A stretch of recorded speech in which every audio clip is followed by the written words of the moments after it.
سے وعدہ کیا ہے وہ رزق ہمارا، آپ کا، سب کا، پڑھے لکھوں کا، ان پڑھ کا، سب کا اللہ نے آسمان پہ رکھا ہے، اور فرمایا یرسل السماء علیکم مدرارا ویمددکم باموال وبنین ویجعل لکم انہارا۔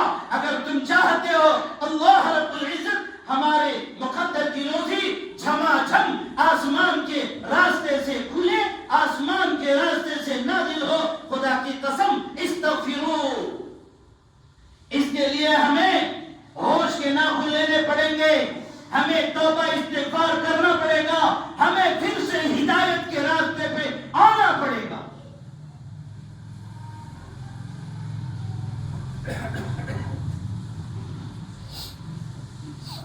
ہمارا حال یہ ہے ہم فوراً مایوس ہو جاتے ہیں، ارے ہم کیسے نماز پڑھیں،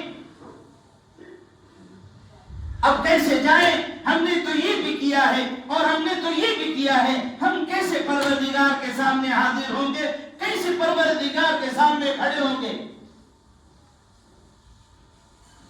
حضرت موسیٰ علیہ السلام نے پروردگار سے کہا، پروردگار جب کوئی نیک بندہ آپ کو پکارتا ہے تو آپ کیا کہتے ہیں؟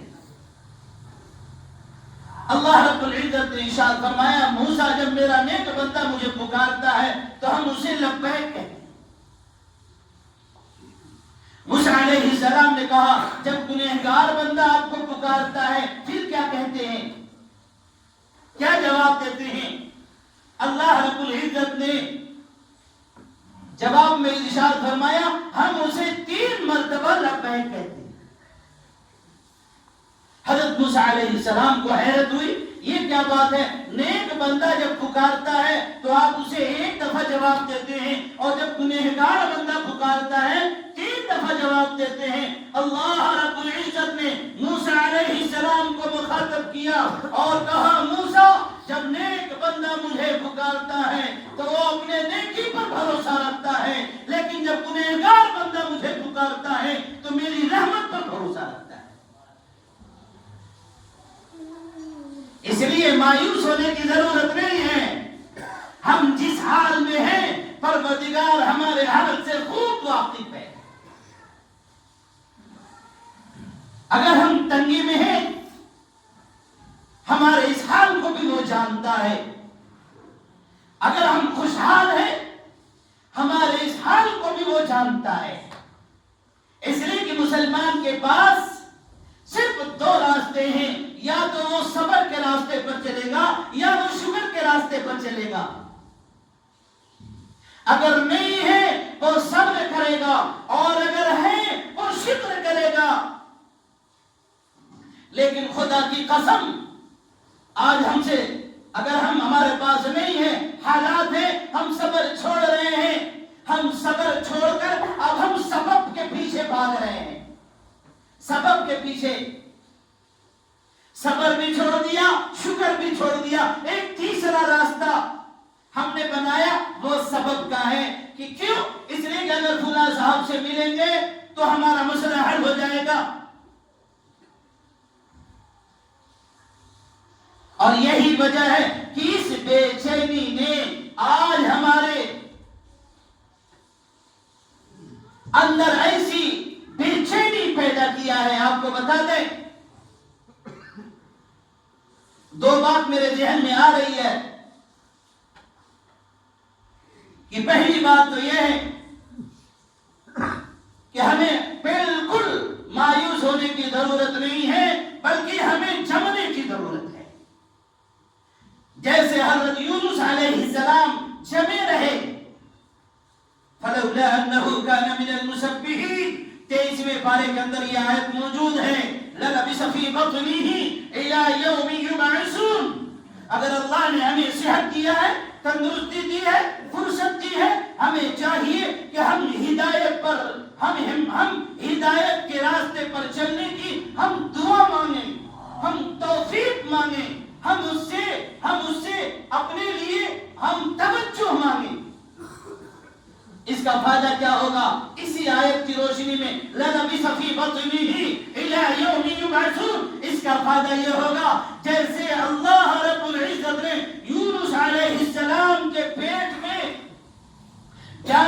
بعد ارشاد فرمایا کہ یونس اگر تم نیک نہ ہوتے، اگر تم فرمانبردار نہ ہوتے، اگر تم پرہیزگار نہ ہوتے، اور اگر تم میرے برگزیدہ بندے نہ ہوتے تو سنو لَلَبِثَ فِي بَطْنِهِ إِلَى يَوْمِ يُبْعَثُونَ، قیامت کی صبح تک اس پیٹ میں رہتے، لیکن تمہاری نیکی نے، تمہاری فرمانبرداری نے، تمہاری پرہیزگاری نے کیا کر دیا؟ آج تمہیں ایک موقع اور دے رہا ہے۔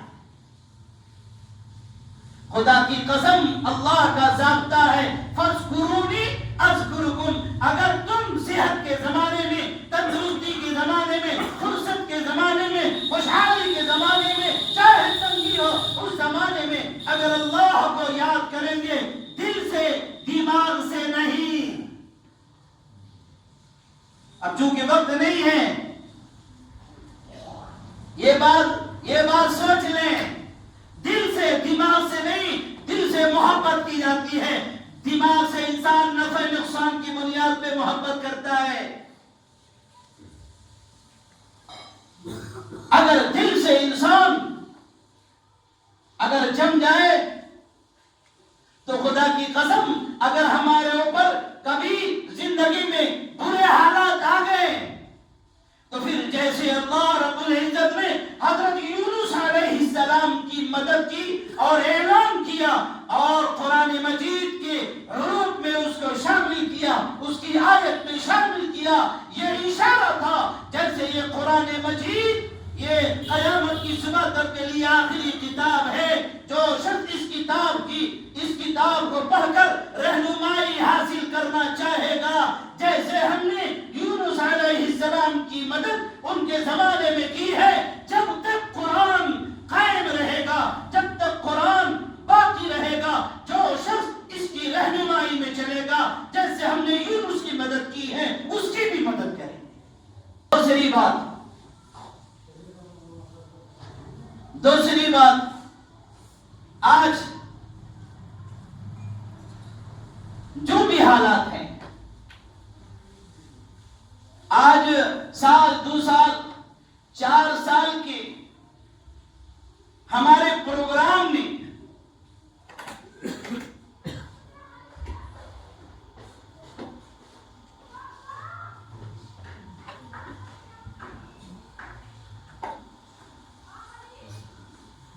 آج ہر شخص کا یہی حال ہے، آج ہر شخص کا یہی حال ہے، امیر ہے اس کا بھی، غریب ہے جس کے پاس کھانے پینے کا ذریعہ چھوٹا ہے اس کا بھی، جس کا بڑا ہے اس کا بھی۔ آج ہر شخص کا یہ حال ہے کہ وہ 2 مہینہ، 4 مہینہ، 6 مہینہ، سال، 2 سال، 8 سال، 10 سال کی پلاننگ نے، پروگرام نے آج کی نعمتوں کی لذت کو ختم کر دیا ہے۔ بات نہیں سمجھ میں آئی؟ ہمارے پاس ایک دکان ہے، ہمارے پاس ایک مکان ہے، ہمیں چاہیے تھا کہ ہم اس دکان کی اور اس مکان کی اور اس چھت کی اور اس کھانے پینے کی ہم اللہ کا شکریہ ادا کرتے، لیکن مہینہ، 2 مہینہ، 4 مہینہ، ایک دکان سے 2 دکان اور ایک مکان سے 2 مکان کے پروگرام نے، پلاننگ نے اس نعمت کی لذت کو ختم کر دیا۔ آج جو ہم مسلمانوں کے پاس موجود ہے اس کی نعمت کا احساس نہیں ہے۔ آج ہمارے ڈیمانڈ نے، ہمارے مطالبے نے، ہمارے مشن نے، ہمارے پروگرام نے، ہمارے پلاننگ نے ہماری ان نعمتوں کی لذت کو ختم کر دیا۔ آج ہمارے پاس جو کچھ بھی ہے آج ہم اس پہ مطمئن نہیں ہیں۔ کیوں؟ ہمیں چاہیے ہمارے پاس یہ بھی ہو اور یہ بھی ہو اور یہ بھی ہو اور یہ بھی ہو۔ جب اس کی حوث جب دل میں آئے گی تو جو نعمت موجود ہے اس کی لذت کیا ہو جائے گی؟ خود بخود ختم ہو جائے گی۔ اس لیے اللہ رب العزت نے ہمیں، آپ کو، سب کو ایک موقع عطا فرمایا ہے۔ ہم ہوش کے ناخن لیں، کوئی چیز اللہ کی ذات سے چھپی ہوئی نہیں ہے۔ اگر ہم بے پرواہ ہو کر زندگی گزاریں گے تو سن لیں قرآن مجید کے دوسرے مقام پر ہے نسوا اللہ فنسیہم. اگر تم چاہتے ہو اللہ سے منہ پھیرنا پھیر لو، لیکن پھر جب اللہ رب العزت تم سے منہ پھیر لے گا خدا کی قسم پھر دنیا کی کوئی طاقت تمہیں سہارا نہیں دے سکتی، پھر دنیا کی کوئی طاقت تمہیں ہمت نہیں دے سکتی. اس لیے ہمیں چاہیے کہ جیسے ہر سکے کا دو پہلو ہوتا ہے، ٹھیک اسی طرح سے ہماری زندگی کا بھی دو پہلو ہے. ہماری زندگی کا ایک پہلو، ہماری زندگی کا ایک سکے کا ایک پہلو ہماری پیدائش سے موت تک، یہ سکے کا ایک پہلو ہے. اور موت کے بعد جو زندگی شروع ہوگی ہماری زندگی کا، ہمارے سکے کا دوسرا پہلو ہے. ہم اپنی پیدائش سے لے کر اپنی موت تک کتنی محنت کر رہے ہیں، کتنی کوشش کر رہے ہیں، کتنی جفا کشی کر رہے ہیں. ہم ٹھنڈی نہیں دیکھتے، برسات نہیں دیکھتے، گرمی نہیں دیکھتے، ہم لڑ جاتے ہیں، بڑھ جاتے ہیں، ہم ہر چیز سے مقابلے کے لیے تیار رہتے ہیں. جبکہ حال ہمارا یہ ہے اگر ہمارے ساتھ اچھا برا ہو جائے لوگ ہمت دینے کے لیے، حوصلہ دینے کے لیے، سہارا دینے کے لیے کھڑے ہو جاتے ہیں. لیکن خدا کی قسم جو زندگی موت سے شروع ہوگی پھر قبر میں کون ہمارے ساتھ میں کھڑا ہوگا، کون ہمارا سہارا بنے گا، کون ہمیں ساتھ دے گا، کون ہمیں وہاں جا کر حوصلہ دے گا. جتنی محنت، جتنی مشقت اور جتنا ہم تکلیف دنیا بنانے کے لیے ہم برداشت کر رہے ہیں، یہ اللہ نے موقع عطا فرمایا ہے. کم سے کم مرنے کے بعد جو زندگی شروع ہونے والی ہے آخرت کی، ہم اس کے لیے بھی تھوڑی بہت ہم کوشش کریں، محنت کریں، پروردگار سے مانگیں. کیوں؟ اللہ رب العزت کا در کھلا ہوا ہے اور فرمایا اگر تم چاہتے ہو تمہاری موت پر اللہ کے فرشتے نازل ہو تو جو کلمہ تم نے پڑھا ہے پر مضبوطی سے قائم رہو اور اس قدر قائم رہو کہ پھر جیسے بھی حالات آ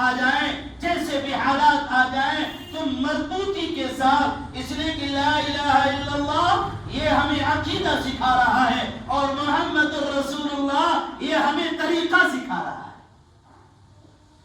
اور نہ تو ہمارا عقیدہ مضبوط ہے اور نہ ہمارا طریقہ مضبوط ہے. ہم دونوں حال میں کیا ہے؟ پھسے ہیں، کمزور ہیں. پھر کیسے ہوگا جو بات پروردگار نے ارشاد فرمائی ان الذین قالوا ربنا اللہ، جو لوگ یہ کہتے ہیں پروردگار ہمارا رب ہے، خدا ہمارا رب ہے، ثم استقاموا، مضبوطی کے ساتھ جم جاتے ہیں، تتنزل علیہم الملائکہ، یہی لوگ ہوتے ہیں جن کی موت پر اللہ فرشتوں کو نازل کرتا ہے. اللہ تخافوا ولا تحزنوا وابشروا بالجنہ التي كنتم توعدون. اس لیے کہ جو پروردگار کا وعدہ ہے وہ وعدہ خلافی نہیں کرتا، وہ پورا کرتا ہے. اس لیے ہمیں چاہیے کہ ہم روش کے نہ کھلیں. اللہ نے ہمیں جو بھی موقع عطا فرمایا ہے زندگی کی شکل میں، ہم جس پڑاؤ پہ ہیں اللہ رب العزت سے کوئی چیز بے خبر نہیں ہے، کوئی چیز چھپی ہوئی نہیں ہے. ہم ہر چیز کو اس کے سامنے کھول دیں، بیان کر دیں. پروردگار ہماری یہ حالت ہے، ہماری یہ کنڈیشن ہے، ہم اس نوعیت میں ہیں، ہم اس سچویشن میں ہیں. پروردگار ہماری رہنمائی فرما، ہماری رہبری فرما اور ہمیں ہدایت عطا فرما. جب پروردگار سے دعا کرتا ہے تو جیسے پروردگار نے حضرت موسیٰ علیہ السلام کی مدد کی، خدا کی قسم وہ کسی چیز کا محتاج نہیں ہے. وہ آنن فانن، جیسے حضرت ایوب علیہ السلام کی مدد کی، جیسے حضرت ایوب علیہ السلام کی، بس اب بات ختم، زیادہ ہو گیا. وَاذْكُرْ عَبْدَنَا أَيُّوبَ إِذْ نَادَىٰ رَبَّهُ أَنِّي مَسَّنِيَ الشَّيْطَانُ بِنُصْبٍ وَعَذَابٍ. جیسے ایوب علیہ السلام نے برسوں کی تکلیف کو جب اللہ رب العزت کے سامنے پیش کیا، اللہ رب العزت نے رحم